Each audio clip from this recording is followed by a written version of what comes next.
Avengers Doomsday থেকে Steve রজার্সের একটা বিশাল leak আমাদের হাতে এসেছে। একই সাথে থরের ডিরেক্টর নাকি থর 5-এর স্টোরিও রিভিল করে দিয়েছেন। আরেকটি নতুন রিপোর্ট অনুযায়ী অ্যাভেঞ্জার্স ডুমসডে এমন মাত্র 6জন ক্যারেক্টার আছে যারা ডক্টর ডুমকে টেক ডাউন করার ক্ষমতা রাখে। আজকে ডিসকাস করার মতো প্রচুর ইন্টারেস্টিং জিনিস আছে, তো চলুন সবকিছু ডিটেলে ব্রেকডাউন করা যাক। প্রথমে কথা বলি স্টিভ রজার্সের এই লিক নিয়ে। মার্বেল স্ক্রিপ্টস্টার রবার্ট বার্নেটের মতে ডুমসডে সিনেমাকন ট্রেলারে যে স্টিভকে দেখা গিয়েছে সেটা ডিসেম্বরের ট্রেলারের স্টিভ থেকে পুরো 11 বছর পরের ভার্সন। ডিসেম্বরের ট্রেলারের স্টিভ তখন ডক্টর ডুমের সাথে দেখা করেনি, কিন্তু নতুন অফিসিয়াল ট্রেলারে সে ইতিমধ্যে ডুমের সাথে দেখা করে ফেলেছে, কারণ সে তখন ফ্যান্টাস্টিক ফোরের আর্থে নিজের স্টিভ পেগি এবং ছেলে জিমকে নিয়ে বসবাস করছিল। তোমরা জানোই বিভিন্ন প্লট লিক অনুযায়ী লোকি নাকি স্টিভকে ফ্যান্টাস্টিক ফোরের ইউনিভার্সে রিলোকেট করেছিল, আর এই জিনিসটাই হয়তো আমরা আবার অ্যাভেঞ্জার্স এন্ডগেমের পোস্ট ক্রেডিট সিনে দেখতে পারি যখন মুভিটা রিলিজ হবে।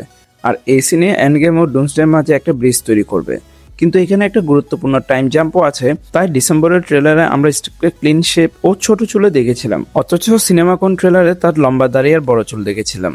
দুই লুক একদমই ম্যাচ করছিল না, কিন্তু এখন সবকিছু সেন্স মেক করছে, কারণ স্টিভ রজার্সের সেই সিন আর ডুমসডের মূল ইভেন্টের মাঝে পুরো 11 বছরের গ্যাপ থাকবে।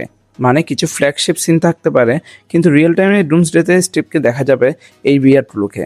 এখন এটা প্লট লিকের সাথে কিভাবে কানেক্টেড, এখানে স্পয়লার ওয়ার্নিং আছে। রিউমার অনুযায়ী ডুমসডেতে ডক্টর ডুম স্টিভ রজার্সের ছেলেকে মেরে ফেলবে, আর লিকে এটাও বলা হয়েছিল যে স্টিভের ছেলে তখন 11 বছরের হবে। ডুমের স্টিভের উপরে এত রাগ কেন? কারণ স্টিভকে ফ্যান্টাস্টিক ফোর ইউনিভার্সে রিলোকেট করার পর ডুম কিছু এক্সপেরিমেন্ট করেছিল, যার ফলে তার নিজের পরিবার ধ্বংস হয়ে যায়। তাই মুভি শেষে স্টিভের ছেলেকে হত্যা করে সে নিজে প্রতিশোধ নেবে এবং নিজের ফ্যামিলি আবার ফিরে পাবে। আর সে ফ্যামিলি হলো ফ্র্যাঙ্কলিন রিচার্ডস এবং সু স্টোন। আমরা সবাই জানি কমিক্সের সিক্রেট ওয়ার্সের ডক্টর ডুম এমনটাই করেছিল। লিক হওয়া কনসেপ্ট আর্টও দেখা গিয়েছে ডক্টর ডুম সিংহাসনে বসে আছে আর তার পাশে সু স্টোন ও ফ্র্যাঙ্কলিন দাঁড়িয়ে আছে।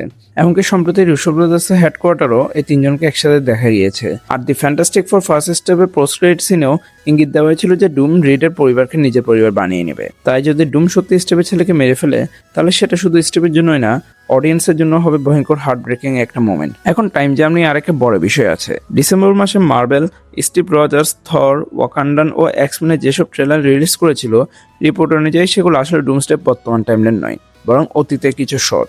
তবে আমার মনে হয় মুভিতে আমরা অবশ্যই দেখবো স্টিভ কিভাবে আর্থ 828-এ বেঁচে ছিল, কিভাবে তার ছেলে জন্ম নেয়, কিভাবে সে রিড ও ডক্টর ডুমের সাথে সম্পর্ক তৈরি করে, আর ডুমের অরিজিন কি ছিল। তারপর টাইম জাম্প করে আমরা সেই সিনে চলে যাব যেখানে থান্ডারবোল্টসের এন্ডিংয়ে ফ্যান্টাস্টিক ফোরের শিপ আর্থ 616-এ প্রবেশ করে। আর এই কারণে বিভিন্ন লিগে বলা হয়েছে যে সেই শিপে ফ্যান্টাস্টিক ফোরের পাশাপাশি ডক্টর ডুম ও স্টিভ রজার্সও থাকবে। আগে এটা খুব একটা সেন্স মেক করছিল না, ডুম, স্টিভ আর ফ্যান্টাস্টিক ফোর একসাথে কিভাবে এই শিপে থাকবে, কিন্তু এখন পুরো বিষয়টাই পরিষ্কার লাগছে।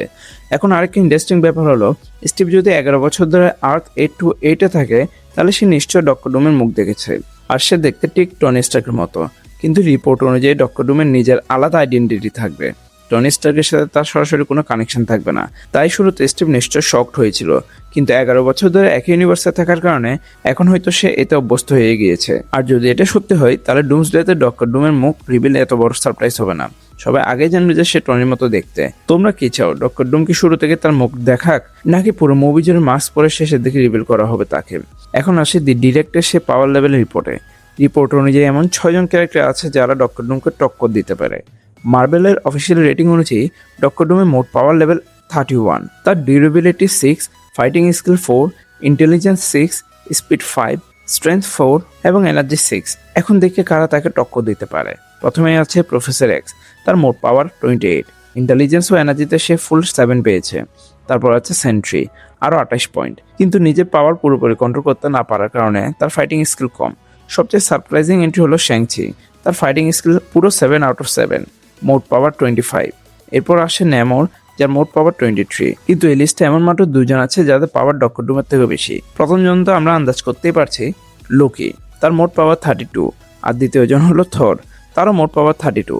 আর এই লিস্টে একমাত্র থরই এমন ক্যারেক্টার যে 2টা ক্যাটাগরিতে ফুল 7 পেয়েছে, স্পিড ও স্ট্রেংথ। তাহলে এই হিসেব অনুযায়ী ডক্টর ডুমকে সত্যিকারের টক্কর দিতে পারে শুধু লোকি আর থর।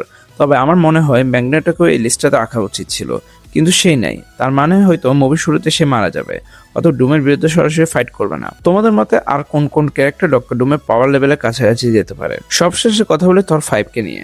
কেনিথ ব্রানাগ বলেছে যে তিনি আবারও একটি থর মুভি ডিরেক্ট করতে আগ্রহী, আর তিনি নাকি এটাকে লোগানের মতো ইমোশনাল ও ডার্ক ভাবে বানাতে চান। আর গাইস, এই কথাটা বলেছেন সেই মানুষ যিনি 2011 সালে এমসিইউতে থরের যাত্রা শুরু করেছিল। তারপর থরের জীবনে অনেক ওঠানামা এসেছে, কিন্তু তার আসল পিক আমরা দেখেছি থর র্যাগনারক আর অ্যাভেঞ্জার্স ইনফিনিটি ওয়ারে। আর মনে হচ্ছে তার পরে বড় পিক হতে যাচ্ছে ডুমসডে। যদি এখনো তাকে থর 5 এর জন্য অফিসিয়ালি কনফার্ম করা হয়নি, তবু তিনি চান থরের গল্পকে একটা গ্লোরিয়াস এন্ডিং দেওয়া হোক। কিন্তু সত্যি বলতে আমার মনে হয় না থরের যাত্রা এখানে শেষ হওয়া উচিত। ক্রিস হেমসওয়ার্থ এখন অনেক বছর থর চরিত্রটা প্লে করতে পারবেন।